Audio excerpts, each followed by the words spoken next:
Well, thank you for joining us for this New Year's episode of Inside Town Hall. I'm your host, Madeline Shields. Well, it's been a while, but we are getting back to holding our roundtable discussions where we invite several city councilors to the table to discuss all of the topics that affect you, the taxpayers, and our city. Joining me today are Kurt Sale, City Councilor, David Barranco, Pat Starr, and Marshall Selberg. Thank you all for joining us. Thank you. We have a lot to talk about, so let's get to it. Let's start off with the legislative priorities. It's legislative season, and everyone's going to be heading to Pier shortly, so let's see what's on the topic. Well, the council just recently, in the last few weeks, put together our priorities that we want pretty much communicated off to Pier as our representatives head off and the session gets going this month. I think we did a pretty good job, especially giving compliments to the leadership of the council. Council Chair Sale and Vice Chair Jensen did a nice job we had a working session this year to work on this. That's the first time in my years on council that we've had one of those. And normally we come up with about, it's been anywhere from 20 to 25 kind of things that we all agree on and we're for. Well, this year I think they did a really nice job of kind of focusing and getting it down to about 3, so we can really work on these 3, make our feelings known and views known on these 3 and really press on that. And I think we've already been talking to some of our folks that are heading to Pier about those, so I think that'll be pretty effective and a nice change. Anyone can jump in and talk about what some of the things are that you're looking at. Sure. We kind of narrowed it down to 3 things. Our priority is certainly going to be crime for Sioux Falls and what's going on. And the second one, now these are not in any specific order, but there's 3. And the second one is the $200 million of funds that are set aside to the legislature for housing. We'd like to see clarification of that so that could be put out. And the third one, we'd certainly like to keep local control when it comes to a lot of things. So those are the highlights, and that's what we've been promoting to our legislators.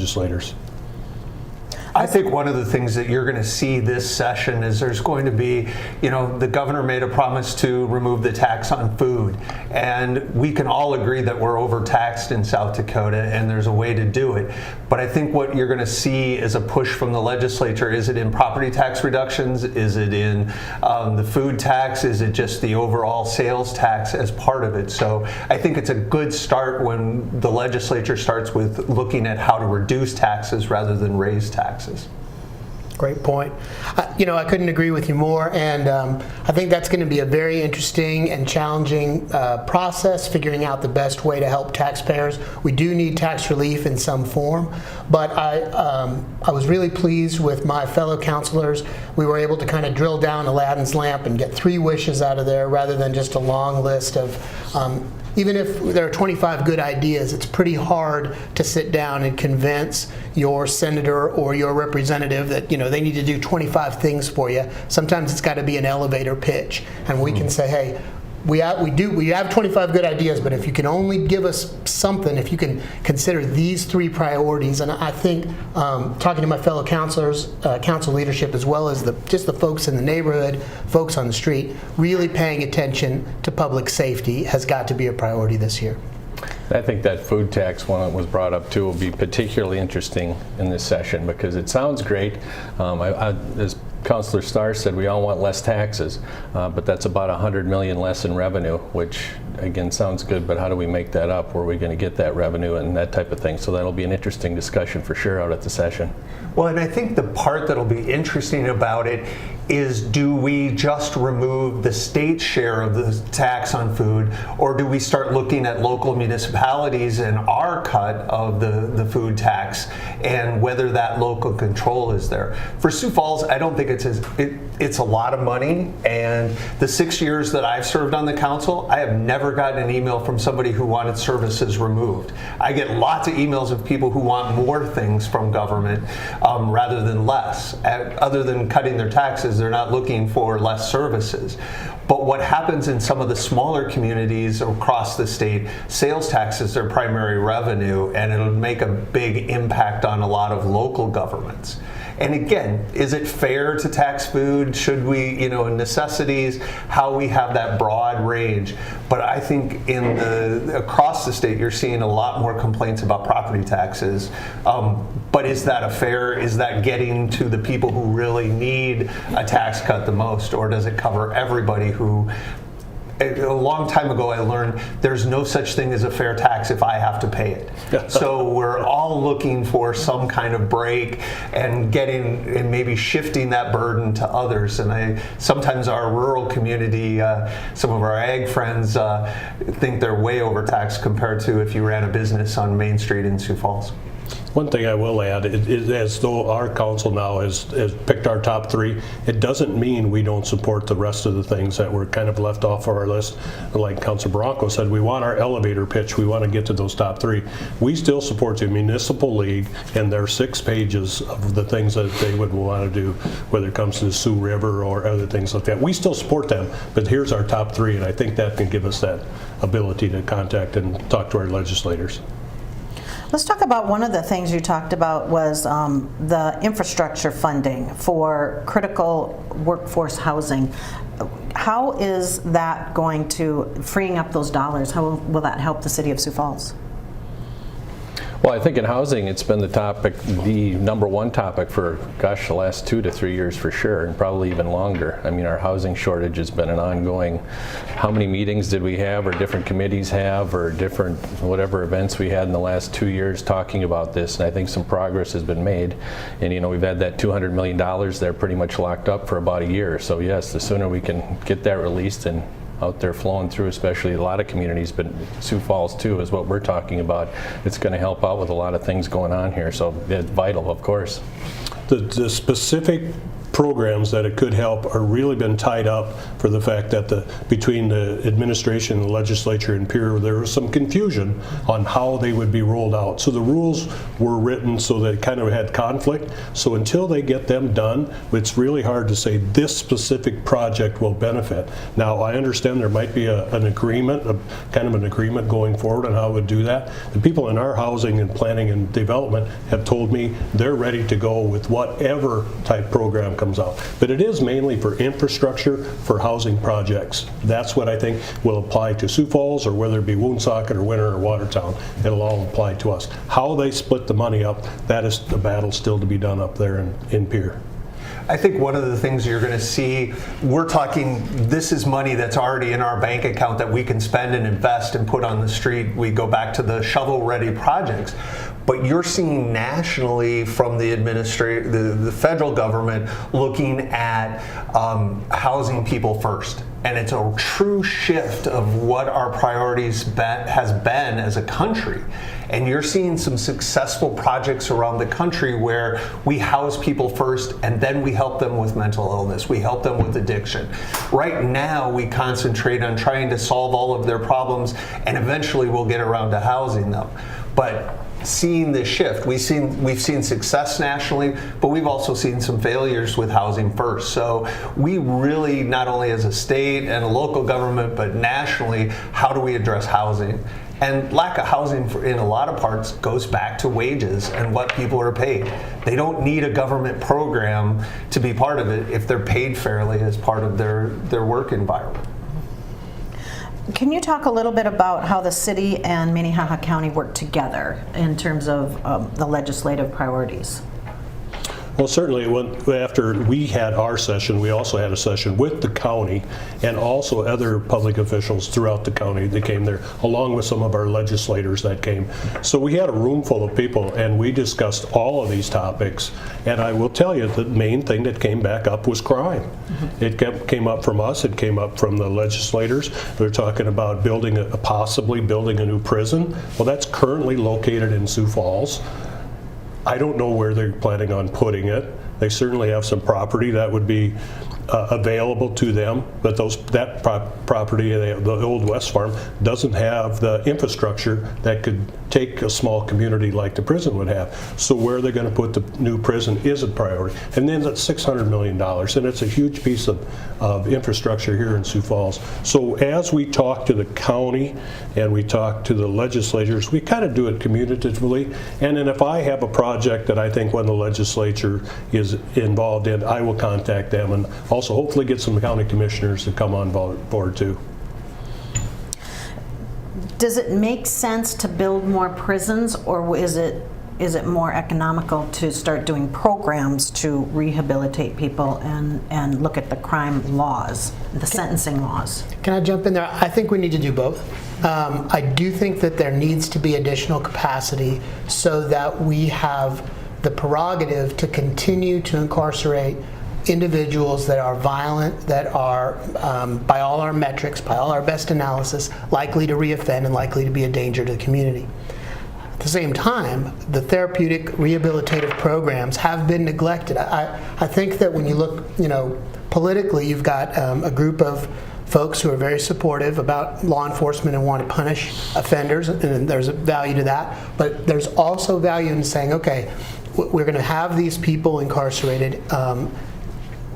Whether you feel it as a Christian duty or just as a part of your citizenship, many of these people can be helped. They can get treatment for substance abuse. They can learn life skills. There's a variety of ways that we can help them. I wish I could say I'm one who believes that everyone can be saved, but I know that some can, and we have both a practical duty and a moral duty to try. Prevention's always the best medicine, and the more you can take hold of things before that, then the less we'll need these prisons. But obviously at this point we do, and that's why, in the governor's address she's talking about, 50-some million towards just finding land and location for the state penitentiary, deals like that, which you'd wish and hope that you don't need things like that, but unfortunately the way of the real world is we do. But hopefully we can prevent as many folks from using those particular facilities as we can. But we're at that point where we're not doing a good job with, once we've incarcerated people, providing the services. Our new Secretary of Corrections for the state has pointed it out repeatedly, that she's seen it where people are asking for help with alcoholism, with drug counseling, with just basic education if you're there. And it seems once we've incarcerated someone, that person is looking for help. It's our best opportunity to get them the services that they need. But again, I think Councilor Selberg is exactly right, that if we don't do the preventative things and then we incarcerate someone and then we try to fix them or get them the help that they need, we're too late by that point in many cases. We don't want to not help someone, but we need to make that investment in, whether it's K through 12, whether it's education that goes through that part of it, but it's basic housing. It's the trauma that people receive long before they become incarcerated that's the problem. And then on the other side of that, we don't have the facilities to incarcerate the people that need to be incarcerated to keep our community safe. Our new police chief, his first year, he had 8 officer-involved shootings. The first year in him serving in that position. And every one of those folks have priors or were either let out too soon or, COVID really, we use that as an excuse sometimes, but man, we let everybody out of the prison, as many as we could. We let everybody out of the jail. Some of it solved our space issues, it solved cost issues, but it's now coming to roost in what we're doing.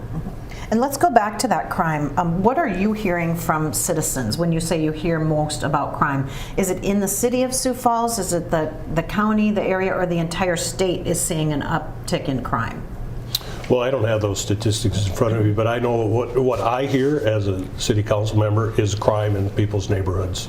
And the statistics show we're just as safe a community as we have been in the past. As our population grows, crime numbers go up too. But we're a fairly safe community.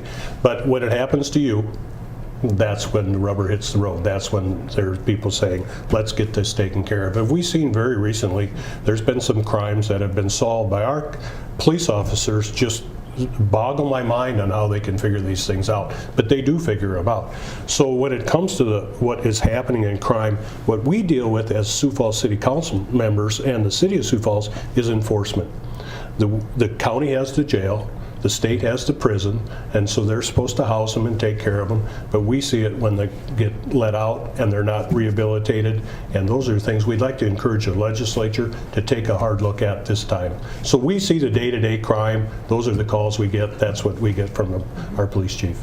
Yeah, the downside for all this exciting growth in Sioux Falls, and we hear all the good stories, and there's lots of great things obviously in this town, but what's going to accompany that as we grow this fast is the crime's going to rise as a result.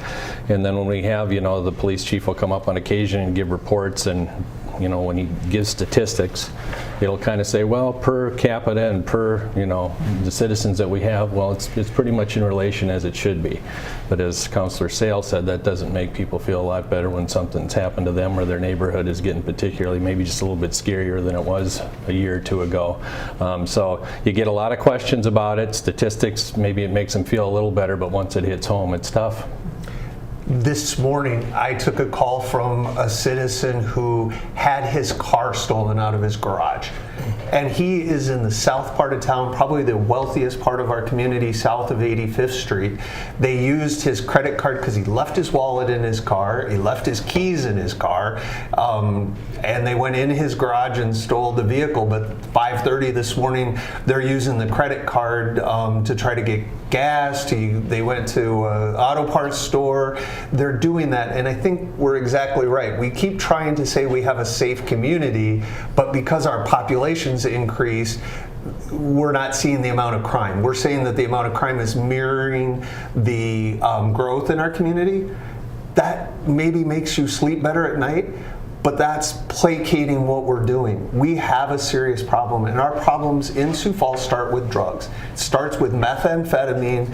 Our police force does a great job of solving crimes, arresting people, and we're letting them out faster than we can. The last police ride-along that I went on, the person that the officer I was with arrested was waving at us as the officer was finishing their paperwork, getting out of the jail, the county jail. So again, you've got all three entities kind of pointing fingers at each other of who's doing a good job, but the bottom line is we've got to do better for our citizens. They expect more, and whether that's more incarceration or getting tough on crime or solving the problem, it's multiple steps, but we've got to start taking some steps. And telling people that it's okay because our population is growing is a wrong interpretation of the statistics. Well, as devil's advocate, do the citizens bear some responsibility for locking their doors and not leaving guns in their cars and not making their home accessible to people? One example, I lived in Oklahoma, and the police went around and they checked doors. You got a $25 ticket if they found out that your door was unlocked. Really? Your vehicle door was unlocked, absolutely. You got a ticket. Well, they said vehicle theft is up to stats too, and they said, but most of the time it's people leave their car running and the keys in the car. And I go, I've done it a few times. So, yeah. Well, the police chief will constantly tell people 9 o'clock. That should be your key.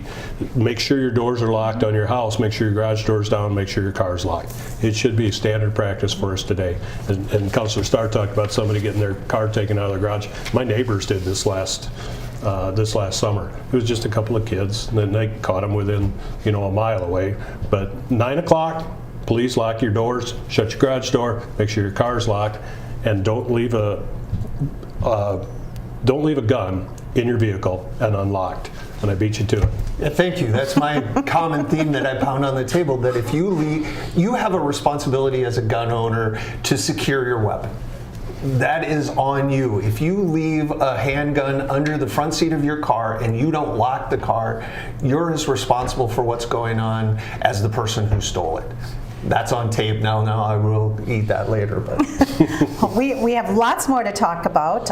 We're going to take a quick break. We're going to turn to aquatics when we come back. We want warm and sunny right now, so that's what we're going to talk about when we come back.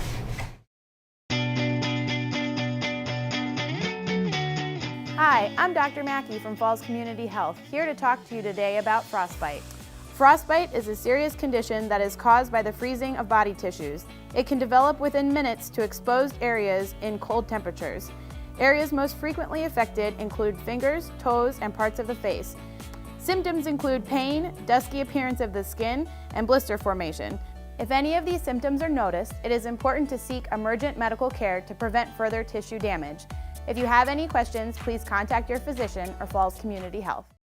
Welcome back to Inside Town Hall, where we are having a roundtable discussion with our city councilors, and joining me are Kurt Sale, Dave Bronco, Pat Starr, and Marshall Selberg. Thank you again for being here.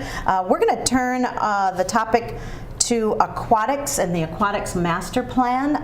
Who doesn't want to talk about warm, sunny days and swimming pools right now when we're looking at Walking through 20-foot drifts to get here. Right. January weather, Yeah, exactly. Yeah. So let's talk about what are some of the things you're hearing from the citizens about what they want to see in aquatics in the city of Sioux Falls? I think one of the things that I've heard from and I'm very concerned about is the equity that we have in our city for winter or summer sports, or whether it be a spray park or whether pool. There's parts of Sioux Falls, if you talk about the southeast, they don't have a pool. And I really think that that's something that we look forward to doing in the future. I would think that there would be opportunity for us to partner with Harrisburg, who's right down there. That would be a great opportunity for us. There are some land that's available, or we could work to put a pool together there. So I would like to see the equity issue taken care of so everybody could be within a certain distance of a pool. And if we can get that thing, then we can, as we go forward with the master plan, we can talk about community centers along with it and the other events that could go with pools. But I do know we need to spend some money to rehabilitate some of our pools because they've reached the end of their lifespan. Well, I've decided that there are basically 20 good days to swim in an outdoor pool in Sioux Falls, from the time school gets out till we start in the middle of August of getting them back there. So I think there's some policy decisions that we have to make as part of the pool system. We've got to decide. What we heard from the consultants in all of the community meetings is that people want indoor swimming. The Midco has been very successful in doing that, but it's not accessible, like Councilor Sale said, to the right parts of town. So we have to do two things. We have to make a determination to take the information that we got from the consultant and where do we want to go as a plan and how do we want to fund it. Are we ready to put $50 million or $60 million into swimming pools and recreation, knowing that there's a limited amount of time that you can use an outdoor pool? And what the public said to the consultants and what the consultants said is that we probably need 2 more Midcos in town. Now we can argue about where they're at, how we fund them, where we put them. Is it competitive? Is it recreational? Or the combination of them and adding the space that goes with them? But I think we have to make a policy decision that, are we going to replace the neighborhood pools, the Frank Olsons, the Keene Parks, or are we going to come back and invest in larger facilities? The consultant flat out told us that in their research, both locally in Sioux Falls and nationally, people want a bigger experience. They don't want a couple of lanes and a splash pad. They want climbing walls. They want the other activities that go with it. So we've got to decide from a policy, are we going to build one? Are we going to cash flow it? Are we going to bond it? And there's some things that the council really needs a working session to say, here's the policy and where we want to go. I think Park and Rec did a really good job over the last few months having town hall meetings and having people come and speak their mind on this, because there is a lot of interest. I mean, pools, obviously, for most people, it hits everybody for using them. And I think they had 3, maybe 4 or 5. But however many they had, I think they had a packed house and got a lot of good feedback. So I think they did a really good job of just kind of, let's gather everybody, get some good points. And I mean, like on the sheet we had, there's probably 10 really good common theme talking points that have come out of that. I'd like to add my compliments too. You know, I think Parks and Rec is working hard on this. They're listening to people, and I want to compliment our Parks and Rec department. They've been working with me on something that I've heard from a lot of families. I think as we get, even though it's a limited number of days, families are more and more conscious about sunburns and skin cancer and ultraviolet, and so creating the option for people to sit underneath an umbrella, a shaded awning. I think that the users of our outside pools have spoken and said, hey, there's not enough shade, and I don't see that as an outrageous expense. I think that could be something that even if we're making a shift, well, just in the meantime, for a relatively modest expenditure, we can add a significant user experience upgrade that helps. Not everybody wants to be in the shade, but some people do, and that doesn't seem to me to be, I think the benefits really outweigh the costs in that particular situation. And I think the Parks Department is on it, so I think I want to give them respect and a shout out for being proactive in that regard. What are the plans, or are there any yet, for like Keene Park Pool, which is way over West 41st Street, and the Frank Olson site? Frank Olson, I think, is the oldest pool that we have right now. My kids were competitive swimmers, and they swam their whole lives over at Frank Olson. We would have 400 to 500 swimmers come from regionally to swim in that pool. And I think it was tired then. This was years ago. But what do you see and what are you hearing about those two sites specifically? I think what Councilor Starr said is about the policy has to be kind of set first before the design. The options, we can have a rough outline, but if the policy is to, okay, we want to go with indoor pools and we want more of an experience, recreational experience along with the pool, then we can, then the Parks and Rec consultant can say, okay, that can go here and this can go here, and that's how it affects the community. If we decide all outdoor pools as a policy, then that changes it too. So I think that discussion has to be held first. What kind of facility, how many of them, and then the funding. Because we are in an environment now where inflation has affected the cost of things dramatically. So we have to say, how much can the city afford at this time? How much are we going to bond for? The quality of life bond's been talked about for 3 years. 3 years ago, the interest rate environment was a little bit different than today. So is it 50 million? Is it 80 million? Where do we draw the line? So we have to figure that out before we decide what sits at Frank Olson and what sits at King Park. Well, I think we have the ability, though, to cash flow some of the projects as well. We're sitting on a large amount of cash, 106 million of unobligated cash. Now, are there some projects we've postponed to allow that to grow? But the ARPA funds are still available, some of the other things. So again, balancing what we have to bond for of what's available for some of those things. Do we do it all at once? Do we try to build 3 indoor facilities and remodel 2 pools? We don't have a lot of time to make that decision because, again, we're on borrowed time on the number of them. And if you want to talk about something that generates emails and calls, shut the pools down for another summer. I'll tell you what, there was revolt ready to happen. Back to what we talked about earlier in the program, people don't call for less services and how their kids and families enjoy the public pools in our community. But it's also a safety thing. We built the first pools in Sioux Falls to keep people out of the Big Sioux River because it wasn't safe for them. I mean, it goes back that far. It's a public service, a safety thing as well, and to do that. But I think, and these guys will probably agree, we've got to have a serious discussion yet about taking all of our community centers and turning them over to the school district and then trying to come back and build more indoor space attached to indoor pools. And we're kind of convoluted, and this is going to happen long before the council sets policy. It's going to show up on our desk, and it's something that we haven't addressed very well. Okay, well, we are running out of time, but this is a topic that you are going to hear a lot more about. And if you want more information about what's going on in our city, go to siouxfalls.org, and don't forget, you can also sign up for snow alerts and construction alerts, so go to siouxfalls.org. Thank you all for joining us. Thank you.